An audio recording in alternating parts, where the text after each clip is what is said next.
충격적인 설문조사 결과 당신도 반드시 후회할 수도 있습니다.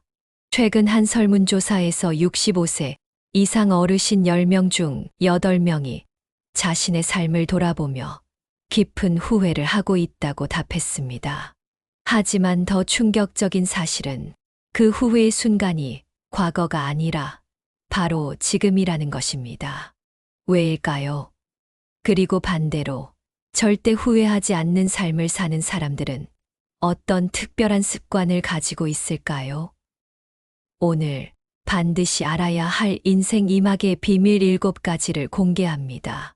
지금부터 끝까지 함께 하시면 당신의 미래도 달라질 수 있습니다. 안녕하세요. 지혜 발굴 채널입니다. 오늘도 귀중한 시간 내어 찾아주셔서 감사합니다. 영상을 시작하기 전 구독과 좋아요 버튼을 눌러주세요. 당신의 노후가 더욱 단단해질 것입니다. 오늘은 여러분께 특별한 이야기를 들려드리려고 합니다. 인생 말년의 행복한 삶을 위한 7가지 장수 습관이라는 주제로 실제 우리 이웃들의 감동적인 변화 사연을 준비했습니다. 첫 번째 장수 습관은 자녀에게 너무 의지하지 않기입니다. 제 이름은 박영자입니다. 올해 65세고요. 광주에서 살고 있어요. 남편과 사별하고 혼자 된 지 5년, 서울에서 직장 생활하는 아들 생각에 잠도 못 이뤘어요. 하루에도 몇 번씩 전화했죠. 밥은 먹었니? 오늘은 늦게 퇴근하니? 주말엔 언제 내려오니? 그러다 보니 아들과 연락이 점점 뜸해졌어요. 전화를 해도 지금 바빠요라는 말만 돌아오고 주말에도 다음에 갈게요 하더니 한 달이 2달이 되고 나중에 알고 보니 며느리도 많이 힘들어했더라고요. 제가 자주 전화하니까 식사 준비할 때도 아이 재울 때도 전화가 와서 무척 부담스러웠다고 해요. 결국 아들한테 엄마가 너무 자주 전화하신다고 말했다더군요. 제가 너무 참견을 많이 했나 봐요. 외로워서 더 매달렸던 것 같아요. 복지관에서 만난 친구가 비슷한 경험을 들려줬어요. 자식들은 다 크면 자기 삶이 있는 거라고 우리가 조금 떨어져서 봐줘야 한다고요. 그 말이 마음에 와닿았어요. 그때부터 조금씩 달라지기로 했어요. 전화도 덜 하고 아들이 연락할 때까지 기다려보기로 했죠. 처음엔 무척 힘들었어요. 손끝이 마음대로 전화번호로 가는 걸 꾹 참았죠. 대신 복지관에서 하는 프로그램도 다니고 동네 친구들도 더 자주 만났어요. 그러다 보니 신기하게도 아들이 먼저 연락을 하기 시작하더라고요. 엄마, 요즘 어떻게 지내요? 라고요. 며느리도 가끔 영상통화를 걸어와서 손주 얼굴을 보여줬어요. 강요하지 않으니까 오히려 더 자연스러워진 것 같아요. 지난 주말에는 생각지도 않게 아들 가족이 찾아왔어요. 손주랑 같이 동네 공원도 산책하고 저녁엔 다 같이 집에서 밥도 먹었죠. 며느리 말이 예전엔 제 전화가 부담스러워서 식구들이 다 긴장했다는 얘기도 했어요. 지금은 서로 더 가까워진 것 같아 기뻐요. 제가 깨달은 건 이거예요. 사랑하는 마음을 표현하는 방법이 잘못됐던 거죠. 이제는 알아요. 떨어져 있어도 마음으로 이어져 있다는 걸. 그리고 그 마음을 믿고 기다릴 줄 아는 게 중요하다는 걸요. 이처럼 작은 변화가 큰 행복으로 이어질 수 있습니다. 다음으로는 울산에 사시는 서명자 어르신의 건강한 습관 이야기를 들려드리도록 하겠습니다. 여러분의 이야기도 기다립니다. 댓글로 여러분만의 소중한 경험을 나눠주세요. 함께 나누는 지혜가 우리 모두의 삶을 더욱 풍요롭게 만들 거예요. 두 번째로 말씀드릴 장수 습관은 건강한 습관과 운동입니다. 나이가 들수록 더욱 중요해지는 것이 바로 건강관리인데요. 우리 주변의 한 어르신께서 건강관리를 통해 인생이 180도 달라진 특별한 이야기를 들려주셨습니다. 안녕하세요. 저는 울산에 사는 64세 서명자입니다. 제 이야기를 시작하기 전에 먼저 고백할 게 있어요. 전 운동이라고는 한 번도 해본 적 없는 사람이었어요. TV에서 아무리 운동하라고 해도 나이 들어서 무슨 운동이야 하면서 귀담아 듣지도 않았죠. 그러다 작년 건강검진에서 충격적인 얘기를 들었어요. 당뇨 수치가 위험하다고. 무릎도 안 좋아져서 계단 오르내리기가 힘들어졌고, 마트 장 보기도 숨이 차더라고요. 50대 때는 멀쩡했는데, 60대 들어서면서 몸이 급격히 무거워지는 게 느껴졌어요. 남편은 아침마다 공원을 걷는데, 전 그게 그렇게 싫더라고요. 추우면 춥다고, 더우면 덥다고, 핑계 대기 바빴죠. 그러다 우연히 복지관에서 건강 100세 교실이란 걸 시작한다고 해서 남편이 등 떠밀다시피 해서 갔어요. 처음엔 정말 힘들었어요. 5분만 운동해도 다리가 후들거리고 숨이 턱까지 차올랐죠. 창피하기도 하고 포기하고 싶었는데 강사 선생님이 천천히 해도 괜찮다고 자신의 속도를 지키라고 하시더라고요. 옆자리 할머니도 나도 처음엔 그랬어 하면서 다독여 주셨어요. 그렇게 한 달, 두 달 하다 보니 신기하게도 몸이 조금씩 가벼워지는 게 느껴지더라고요. 3개월쯤 지나니까 아침에 일어나는 게 전보다 수월해졌어요. 허리 굽혀서 걸레질 할 때도 예전처럼 삐그덕거리지 않고요. 6개월 정도 지났을 때는 더 신기한 변화가 있었어요. 복지관 수업이 없는 날에도 몸이 근질근질하더라고요. 그래서 남편이랑 아침 산책을 시작했죠. 처음엔 15분도 못 걸었는데, 이제는 1시간이 짧게 느껴질 때도 있어요. 요즘은 운동하는 게 습관이 됐어요. 아침 산책은 기본이고, 일주일에 3번은 복지관에서 요가도 배워요. 며느리가 사준 만보기 시계로 걸음수도 체크하는데, 하루에 적어도 7,000보는 걸으려고 노력해요. 계단도 이제는 천천히 올라가요. 무릎이 아프긴 하지만 엘리베이터만 타다가는 더 약해질 것 같아서요. 얼마 전에 다시 건강검진을 받았는데 의사 선생님이 칭찬을 하시더라고요.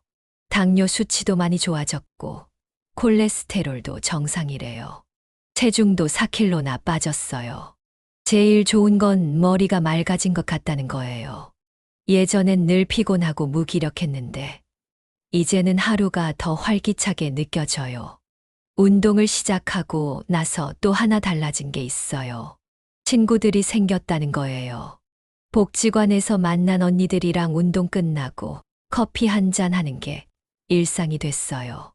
서로 건강 이야기도 하고 자식 자랑도 하고 웃음이 끊이질 않아요. 혼자 집에만 있었다면 절대 못 만났을 소중한 인연들이에요. 제가 드리고 싶은 말씀은 이거예요. 나이 들어서 시작하는 게 늦었다고 생각하지 마세요. 저도 64살에 처음 시작했잖아요. 천천히 가도 좋아요. 자기 몸이 감당할 수 있을 만큼만 하면 되는 거예요. 그렇게 조금씩 꾸준히 하다 보면 분명 변화가 찾아올 거예요. 이처럼 꾸준한 운동 습관은 우리의 건강을 되찾아 줄 뿐만 아니라 새로운 인연도 만나게 해주는 것 같습니다. 다음으로는 은퇴 후 새로운 소득을 창출하신 전주의 강진호 어르신 이야기를 들려드리도록 하겠습니다.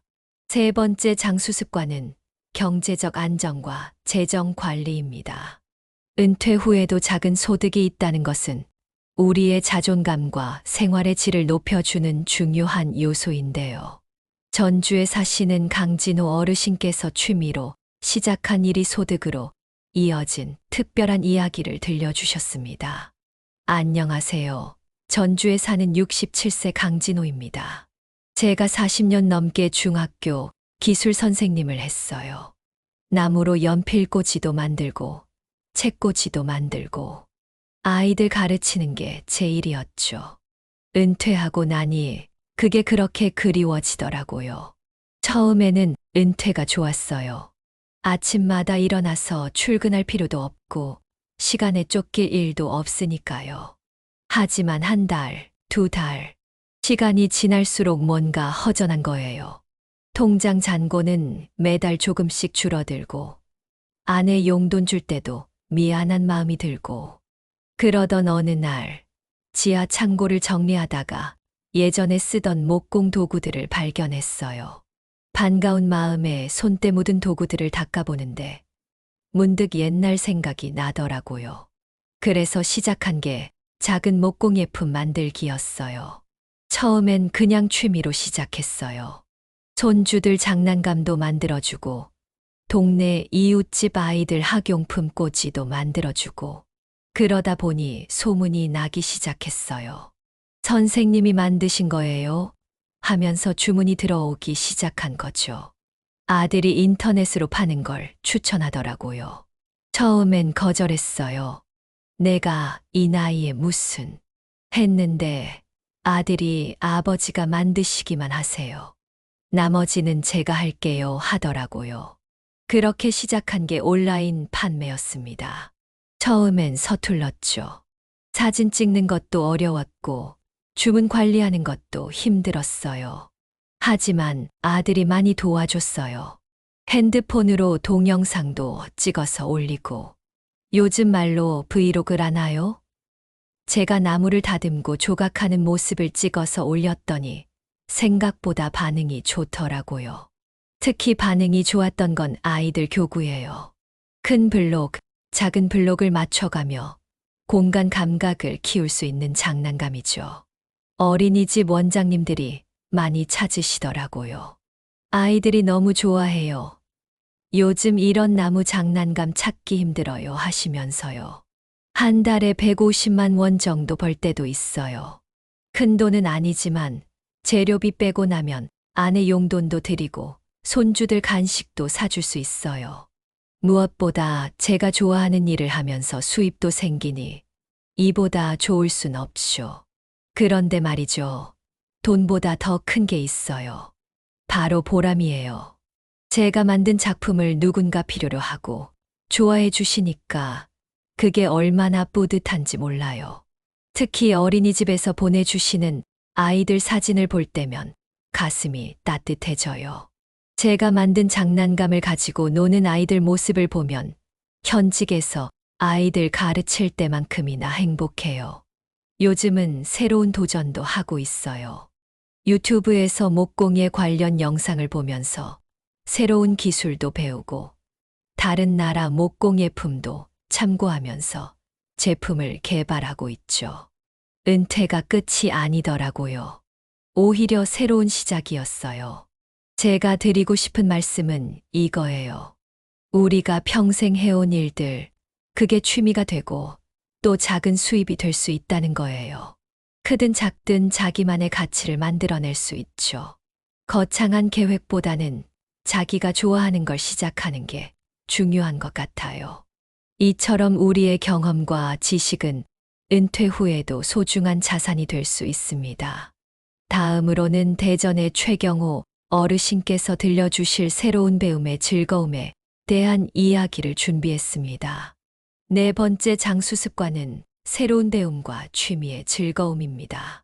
나이가 들수록 새로운 것을 배우기 어렵다고 생각하시나요? 대전에 사시는 최경호 어르신의 이야기는 그런 편견을 바꾸어 놓았습니다. 제 나이 62세 최경호입니다. 40년 동안 회계사 일을 했어요. 숫자만 보면서 살았다고 해도 과언이 아니죠. 은퇴하고 나서 문득 이런 생각이 들더라고요. 내가 정말 하고 싶었던 게 뭐였을까? 중학교 때 미술 시간이 가장 좋았어요. 그림 그리는 게 참 재미있었거든요. 하지만 부모님이 반대하셔서 이과로 진학했고 그렇게 40년을 살았죠. 그러다 우연히 동네 문화센터 앞을 지나가는데 서예문인화 기초반 모집 공고가 눈에 들어왔어요. 처음엔 망설였어요. 이 나이에 붓을 잡는다고 하면서요. 하지만 아내가 등을 떠밀었죠. 평생 일만 하다가 은퇴했는데 이제라도 하고 싶은 거 해야지 하면서요. 첫 수업날 정말 떨렸어요. 교실에 들어가니 저보다 연세 드신 분들도 계시더라고요. 붓을 잡는 순간 손이 떨려서 먹물이 종이 여기저기로 튀었어요. 부끄러웠죠. 하지만 선생님께서 처음부터 잘하는 사람은 없다면서 다독여 주셨어요. 매일 아침 일찍 일어나서 2시간씩 연습했어요. 처음엔 단순히 선 긋는 연습만 했죠. 한 달이 지나고 나니 조금씩 붓놀림이 편해지더라고요. 3개월쯤 지났을 때는 간단한 문구도 쓸 수 있게 됐고요. 그런데 말이죠. 신기한 게 있어요. 서예를 하면서 제 성격이 많이 바뀌었어요. 40년 동안 빠듯한 마감에 쫓기며 살다 보니 성격이 급해져 있었는데 붓글씨를 쓰면서 차분해졌어요. 한 획 한 획 정성 들여 쓰다 보면 마음이 평온해지거든요. 6개월쯤 지났을 때 선생님께서 문인화를 시작해보는 게 어떻겠냐고 제안하셨어요. 처음에는 망설였지만 도전해보기로 했죠. 매화, 난초, 국화. 하나씩 배워가는 재미가 쏠쏠했어요. 특히 매화 그리는 걸 제일 좋아하게 됐어요. 앙상한 가지에 꽃이 피어나는 모습이 제 인생과 비슷하다고 느껴졌거든요. 1년 반 정도 지났을 때 뜻밖의 제안을 받았어요. 문화센터에서 전시회를 열면 어떻겠냐고. 처음엔 부담스러웠지만 용기를 내서 수락했죠. 제 작품이 전시된다는 게 믿기지 않았어요. 전시회 날 아내와 자녀들이 와서 제 작품을 보더니 깜짝 놀라더라고요. 아버지가 이런 걸 하시다니, 특히 손주들이 할아버지 대단하다고 하는데 가슴이 뭉클했어요. 40년 동안 회사에서 받은 어떤 상보다도 기뻤어요. 요즘은 더 욕심이 생겼어요. 서예와 문인화를 접목해서 새로운 작품도 시도해보고 있어요. 또 동네 초등학교에서 방과 후 수업으로 서예를 가르쳐달라는 제안도 받았어요.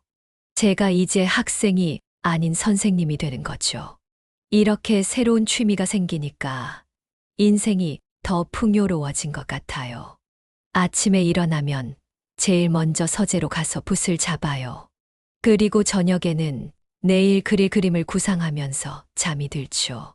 은퇴 전에는 상상도 못했던 일상이에요. 제가 드리고 싶은 말씀은 이거예요. 나이는 새로운 시작의 걸림돌이 아니라는 거예요. 오히려 이제야 진정으로 하고 싶은 일을 할 수 있는 시간이 생긴 거죠. 두려워하지 마세요. 첫 발걸음이 어렵지, 한 번 시작하면 그 즐거움은 배가 된답니다. 이처럼 새로운 배움은 우리 인생에 특별한 의미를 더해줍니다. 다음으로는 대구의 조정호 어르신께서 들려주실 사회활동과 공동체 참여에 관한 이야기를 준비했습니다.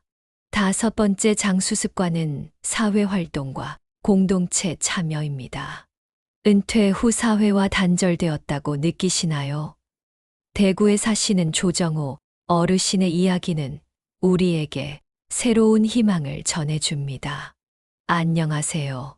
대구에 사는 66세 조정호입니다. 30년 넘게 고등학교 음악 교사로 일했어요. 학교에서는 늘 시끌벅적했는데 은퇴하고 나니 갑자기 찾아온 정막이 너무 낯설더라고요. 처음 몇 달은 그저 집에서 텔레비전만 봤어요. 아내는 자기 친구들도 만나러 가고 취미 생활도 하는데 전 그저 소파에 앉아 채널만 돌리고 있었죠. 하루하루가 무료하게 흘러갔어요. 어느 날은 길을 걷다가 예전 제자를 만났어요. 선생님, 요즘은 뭐 하고 지내세요? 하고 묻더라고요. 그 말에 왠지 서글퍼졌어요. 할 말이 없었거든요. 그동안 제가 얼마나 고립된 생활을 하고 있었는지 그제야 깨달았죠. 그러던 중에 우연히 아파트 게시판에서 시니어 합창단 모집 공고를 봤어요. 처음엔 망설였어요. 내가 가도 될까 싶었죠. 하지만 30년 음악 교사 경력이 자꾸 마음을 움직이더라고요. 용기를 내서 찾아갔더니 뜻밖에도 반갑게 맞아주시더라고요. 다들 저와 비슷한 처지셨어요. 은퇴하신 회사원도 계시고, 장사하다 그만두신 분도 계시고, 처음 보는 사이였지만 이상하게 마음이 편했어요. 합창단 활동은 제 생각보다 훨씬 더 즐거웠어요. 일주일에 2번, 3시간씩 연습하는데 시간이 어떻게 가는지 몰라요. 악보 보면서 음정 맞추고 서로 파트 나눠서 연습하고 그러다 보면 어느새 웃음소리가 가득해요. 특히 좋은 건 다들 서로를 챙겨주신다는 거예요. 누가 연습에 안 나오면 안부 전화도 하고 아프다고 하면 문병도 가고 그렇게 1년이 지나니 이제는 제 인생의 소중한 인연이 되셨어요. 6개월 전부터는 요양원 봉사도 다니고 있어요. 한 달에 2번 저희 합창단이 요양원에 가서 공연을 해요. 휠체어에 앉아 계신 어르신들이 저희 노래를 들으시면서 눈시울을 붉히실 때면 제 마음도 뭉클해져요. 처음에는 그저 심심해서 시작한 활동이었는데 이제는 제 삶의 큰 부분이 됐어요. 아침에 일어나면 제일 먼저 오늘 연습할 노래를 흥얼거리게 되고 밤에 잠들기 전에는 다음 공연 생각에 설레요. 가족들도 변화된 제 모습을 무척 좋아해요. 아내는 아빠가 달라졌다며 좋아하고 딸들은 아빠 눈빛이 달라졌다고 하더라고요. 실제로 저도 느껴요. 예전보다 훨씬 더 활기차고 건강해진 것 같아요. 얼마 전에는 구청에서 주최하는 시니어 합창대회에도 나갔어요. 비록 입상은 못했지만 무대에 올라 다 같이 호흡을 맞추며 노래하는 그 순간이 얼마나 행복하던지. 제가 30년 교직 생활하면서 느꼈던 그 설렘이 다시 돌아온 것 같았어요. 요즘은 합창단 지휘도 맡게 됐어요. 제 경험을 살려서 단원들에게 발성법도 알려주고 화음도 맞춰주고 이렇게 제가 가진 걸 나눌 수 있다는 게 얼마나 감사한지 몰라요. 제가 드리고 싶은 말씀은 이거예요. 우리는 혼자 살아갈 수 없다는 거예요. 함께 모여 웃고 이야기하고 노래하면서 서로의 삶을 나눌 때 비로소 진정한 행복을 느낄 수 있어요. 용기 내어 첫 발을 내디드세요. 분명 여러분을 반갑게 맞아줄 곳이 있을 거예요. 이처럼 사회활동과 공동체 참여는 우리의 삶을 더욱 풍요롭게 만들어줍니다. 다음으로는 부산의 이한수 어르신께서 들려주실 마음의 평화를 찾는 습관에 대한 이야기를 준비했습니다. 6번째 장수 습관은 마음의 평화를 찾는 습관입니다. 은퇴 후 찾아오는 불안과 후회를 어떻게 다스릴 수 있을까요? 부산의 이한수 어르신께서 명상을 통해 인생의 전환점을 맞이한 이야기를 들려주셨습니다. 안녕하세요. 부산에 사는 60세 이한수입니다. 35년 동안 무역회사에서 일했어요. 늘 시간에 쫓기며 살았죠. 비행기 타고 이 나라 저 나라 돌아다니면서 계약 따내는 게 제 일상이었어요. 돈은 많이 벌었지만 제 마음은 늘 텅 비어 있었어요. 은퇴하고 나서 처음 몇 달은 그저 좋았어요. 이제 시간에 쫓기지 않아도 되니까요. 하지만 점점 이상한 감정이 찾아오기 시작했어요. 밤에 잠이 잘 안 오고 사소한 일에도 짜증이 나고 내가 진짜 하고 싶었던 게 뭐였을까 하는 생각이 자꾸 들더라고요. 특히 힘들었던 건 후회였어요. 아이들 학교 행사 한 번 못 간 것, 아내 생일에 출장 가느라 못 챙긴 것, 부모님 임종도 못 지킨 것. 그동안 바쁘다는 핑계로 묻어두었던 후회들이 한꺼번에 올라오는 것 같았어요. 그러던 어느 날 아내가 절에서 하는 마음치유 프로그램에 가보자고 하더라고요. 처음엔 무슨 절이야, 난 바쁜 사람이야 하고 거절했죠. 그런데 문득 깨달았어요. 이제 더 이상 바쁜 사람이 아니라는 걸요. 처음 절에 갔을 때가 기억나요. 스님께서 그동안 밖을 향해 달려온 당신, 이제는 안을 들여다볼 시간입니다. 라고 하시더라고요. 그 말씀이 가슴에 와닿았어요. 명상은 생각보다 어려웠어요. 가만히 앉아 있는 것조차 힘들었죠. 머릿속에서는 자꾸 잡념이 올라오고, 하지만 스님께서 생각이 드는 게 자연스러운 거예요. 그저 구름이 지나가듯 보내면 됩니다. 라고 하셨어요. 하루 10분부터 시작했어요. 아침에 일어나서 창가에 앉아 호흡만 바라보는 거예요. 들이쉬고 내쉬는 숨만 관찰하다 보면 어느새 마음이 잔잔해지더라고요. 한 달쯤 지났을까요? 문득 이런 생각이 들었어요. 지나간 일은 이미 지나갔고, 오지 않은 일은 아직 오지 않았다. 그동안 과거의 후회와 미래의 불안 속에서 살았다는 걸 깨달았어요. 이제는 아침 명상이 제 하루의 시작이에요. 10분이 20분이 되고 어느새 30분도 편하게 할 수 있게 됐어요. 명상이 끝나면 차 한 잔을 마시며 하루를 계획해요.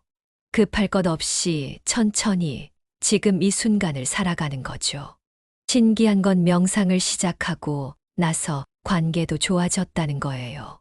예전에는 늘 조급해서 말하기 바빴는데, 이제는 상대방의 말을 끝까지 들을 수 있게 됐어요. 아내는 요즘 아빠랑 대화하기가 편해졌다고 하더라고요. 가끔 옛 직장 동료들을 만나면 다들 놀라워해요. 한수 씨가 이렇게 여유로워질 줄 몰랐다고요. 저도 제가 이렇게 변할 줄 몰랐어요. 35년 동안 한 번도 경험하지 못한 평화로움을 이제야 느끼고 있네요. 최근에는 동네 주민센터에서 시니어 명상 모임을 시작했어요. 저처럼 마음의 평화를 찾고 싶어 하는 분들과 함께 하는 시간이에요. 누군가에게 도움이 될 수 있다는 게 얼마나 감사한지 몰라요. 제가 드리고 싶은 말씀은 이거예요. 진정한 부자는 마음이 평화로운 사람이라는 거예요. 하루 10분이라도 좋으니 자신을 돌아보는 시간을 가져보세요.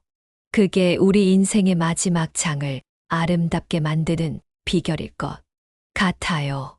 이처럼 마음의 평화를 찾는 습관은 우리의 삶을 더욱 풍요롭게 만들어줍니다.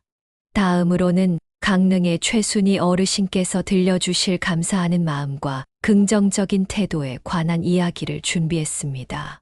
마지막 7번째 장수 습관은 감사하는 마음과 긍정적인 태도입니다.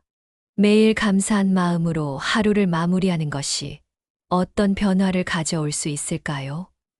강릉의 최순희 어르신께서 특별한 이야기를 들려주셨습니다. 안녕하세요. 강릉에 사는 65세 최순희입니다. 3년 전 남편과 사별하고 우울증이 찾아왔어요. 40년을 함께 산 사람이 갑자기 사라지니 세상이 무너진 것 같았죠. 매일 밤 잠들기 전에 눈물만 흘렸어요. 어느 날 딸이 일기장을 하나 건네주더라고요. 표지에 감사일기라고 적혀 있었어요. 처음엔 감사할 게 뭐가 있나 싶었죠. 하지만 딸이 하루에 딱 한 가지만이라도 적어보세요 하고 부탁하더라고요. 첫날은 정말 어려웠어요. 한참을 고민하다가 오늘 비가 와서 마당 화초들이 물을 먹었다고 적었어요. 사소한 거였지만 그게 시작이었어요. 이틀째는 아침에 일어나니 창밖에 새가 지저귀였다고 썼고, 사흘째는 마트 계산할 때 젊은 직원이 친절하게 대해줬다고 적었어요. 쓰다 보니 하루에 한 가지가 두 가지가 되고 어느새 5가지씩 적게 됐어요. 신기한 건 감사할 일을 찾다 보니 일상의 작은 것들이 새롭게 보이기 시작했다는 거예요. 아침에 눈을 뜨는 것, 걸을 수 있는 것, 맛있는 음식을 먹을 수 있는 것, 당연하다고 생각했던 것들이 모두 감사한 일이더라고요. 한 달쯤 지났을까요? 문득 남편 생각이 나서 일기를 펼쳤는데 갑자기 따뜻한 마음이 들었어요. 여보, 40년 동안 함께 해줘서 고마워요. 덕분에 이렇게 좋은 추억이 많네요. 처음으로 눈물 없이 남편을 추억할 수 있었어요. 이제는 하루를 마무리하는 시간이 기다려져요. 잠들기 전에 감사일기를 쓰면서 하루를 돌아보는 게 일상이 됐거든요. 어떤 날은 오늘 아침밥을 맛있게 먹었다처럼 소소한 것을 적기도 하고, 어떤 날은 딸이 전화해서 엄마 사랑한다고 했다처럼 가슴 벅찬 순간을 적기도 해요. 달라진 게 또 있어요. 예전에는 늘 불평불만이 먼저 나왔는데, 이제는 긍정적인 면을 먼저 보게 됐어요. 비가 와도 꽃이 예쁘게 피겠구나 생각하고, 날이 추워도 감기 조심해야지 하면서 더 건강에 신경 쓰게 됐죠. 복지관에서 만난 친구들한테도 감사일기를 권했어요. 처음엔 다들 저처럼 어려워했는데, 지금은 일주일에 한 번씩 모여서 서로의 감사일기를 읽어주는 시간을 가져요. 누군가의 감사가 또 다른 사람의 감사가 되는 게 참 신기해요. 얼마 전에는 손주가 학교 숙제로 우리 가족의 행복한 순간을 써오래요. 그러더니 제가 매일 밤 감사일기 쓰는 걸 적었대요. 할머니가 달라지신 것 같다. 요즘은 늘 웃으신다고요. 그 말을 들으니 또 하나 감사할 일이 생겼네요. 제가 드리고 싶은 말씀은 이거예요. 감사는 마법 같은 힘이 있어요. 아무리 힘든 날도 감사할 것 하나만 찾으면 그날은 행복한 날이 됩니다. 여러분도 오늘 하루 작은 것부터 감사해 보시는 건 어떨까요? 지금까지 7분의 이야기를 통해 행복한 노년을 위한 7가지 습관을 알아보았습니다. 가족과의 관계 회복부터 운동, 경제적 안정, 새로운 배움, 사회활동, 마음의 평화, 그리고 감사하는 마음까지. 이 모든 것들이 우리의 삶을 더욱 풍요롭게 만들어주는 것 같습니다. 여러분도 지금 이 순간부터 작은 변화를 시작해 보시는 건 어떨까요? 오늘 들려드린 이야기들이 여러분의 삶에 작은 희망이 되길 바랍니다. 지혜 발굴 채널은 앞으로도 여러분의 인생에 도움이 되는 이야기들을 계속해서 전해드리도록 하겠습니다. 긴 영상 시청해 주셔서 감사합니다. 구독과 좋아요, 그리고 여러분의 소중한 이야기도 댓글로 남겨주세요. 다음 영상에서 다시 만나 뵙겠습니다.